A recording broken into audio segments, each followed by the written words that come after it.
Hi friends, today I am going to review the book, Management Stripped Bare: What They Don't Teach You at Business School by Owen. The A to Z of management. Most managers face the same types of situations, over and over. No one cure-all theory of management applies. Rather, management is about learning to do 1,000 different things, in the right way and at the right time. Some harsh truths from management, from AZ, are as follows. Annual evaluations.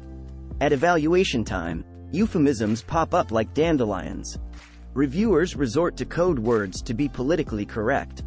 This assures that anyone who reads an evaluation later will require a code breaker to decipher its meaning. Common distortions include 1. Outstanding performance. The employee being reviewed rescued the reviewer's bacon. 2. Below average performance. Who hired this moron? 3. Above average performance, average performance. 4. Average performance, not so good. 4. In the mathematically impossible world of performance reviews, where 95% of employees are average or above, average performance automatically translates to barely acceptable performance. 5. Challenging year. It was catastrophic. 6. Needs to develop interpersonal skills, just go away. 7. Strong interpersonal skills. This slick talker who could sell icebergs in the Arctic. Business schools. Someday, someone will simplify the process and charge half the fees to just match prospective employees with employers. Graduates will be ecstatic. Employers will be just as well served. Meanwhile, business schools. 1. Act as dating agencies between the brightest new talent and top employers looking for new management superstars. 2. Provide a core of business knowledge, not skills, that probably has a half-life of less than 2 years. And 3. Give graduates confidence and structure. Conferences. The survival guide. General sessions where important people make speeches to position themselves as big shots are frequently a waste of time. Leave quietly and you may be able to catch up on your exercise at the health club. Breakout sessions are designed to convince higher-ups that now everyone has been involved. In reality, your contribution will be muddled into a garbled summary and promptly forgotten. You'll be missed if you skip these small group events, so attend, grin and bear it. Networking events are the most useful, but if you only speak to people you know, you'll waste time and opportunity. Search out someone you'd like to work for and strike up a conversation. Find a reason to follow up later. Try to be noticed. Emotional cycle of change. Consultants who understand the emotional cycles companies go through during change initiatives can earn countless fees. These shifts in mood, actions and reactions follow a week-by-week path. 1. Euphoria.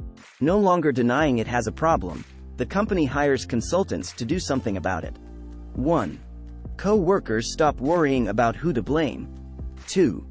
Death spiral. The consultant's hard data indicates the company is in far worse shape than anyone admitted.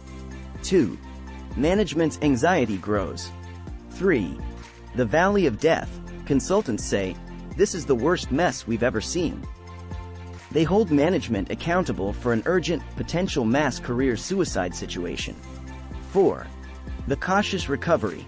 No longer portraying impending apocalypse, the consultants offer potential solutions. 4. Managers are grateful for the lifeline. 4.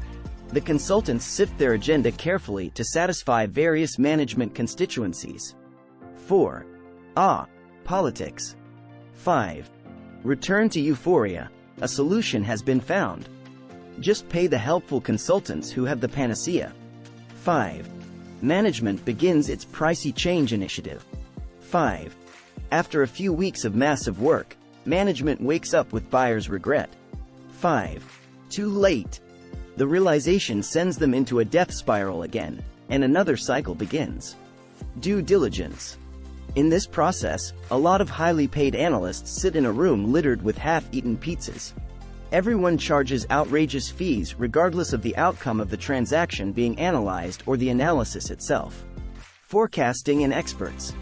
Everyone's forecasts are somewhat wrong. Experts are wrong in a more convincing manner. Glory and lies. The annual report. The report's aim is to glorify upper management. Category 1 fibs show the firm as happy and politically correct, with prominent pictures of cheery female, minority and disabled executives and employees, plus anti-pollution statements and shots of charities receiving largesse.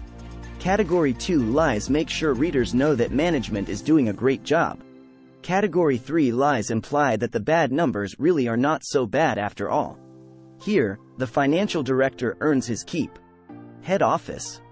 The area of the head office reserved for meeting with clients and important visitors should be beautiful. The rest should be cramped and utilitarian to encourage senior managers to visit the operations center, where the work actually is being performed. Keeping the head office small also makes it hard for minor officials to grow empires. Intermediate technology. Technology is the bane of management. Managers have 3 choices. 1. Ignore it, stick with the current technologies and watch the competition surpass you. 2. Become an upgrade junkie. Add upgrades on an ad hoc basis so you have scores of systems that aren't integrated. Or 3. Scrap everything and start from the ground up. This will be exorbitant, involving data migration and debugging. By the time the new system is in place, it will already be growing obsolete. There are 2 other solutions. The company can get into the IT industry itself and become its own vendor. Or it can hand over the IT infrastructure to an outside firm better able to stay up to date and move forward with its core business. Japanese business success. The problem was that most of the authors had never worked in Japan. The shortest path to failure is copying the competition. Globally, the same mistake is being made again. Dare to be different. Killing ideas. Many managers are adept at killing good ideas, which always involve risk and always might not work. Once a great idea is shot down in a meeting, the person submitting it is demoralized and gets the message that bright ideas are not a path to advancement. Avoid this by pre-testing ideas before meetings to determine support. Force people to focus on the potential benefits of an idea before they shake it down as impractical. Leaders from heaven and hell. Good leaders from hell are just as common as good leaders from heaven. This is bad news for consultants who have a predefined notion of a successful leader as an open communicator who encourages and empowers others. Learn from leaders, whatever their style. The leader from hell has a commanding style, tells you how to do your job and pounces on every mistake. However, old hell-bent may be more detail-oriented than the angel who advocates delegating, having a fair employer-employee contract and building trust. Midas touch. Some measurement and reward systems ruin what they seek to measure. Evaluating call center staff on how many calls they handle results in poor customer service.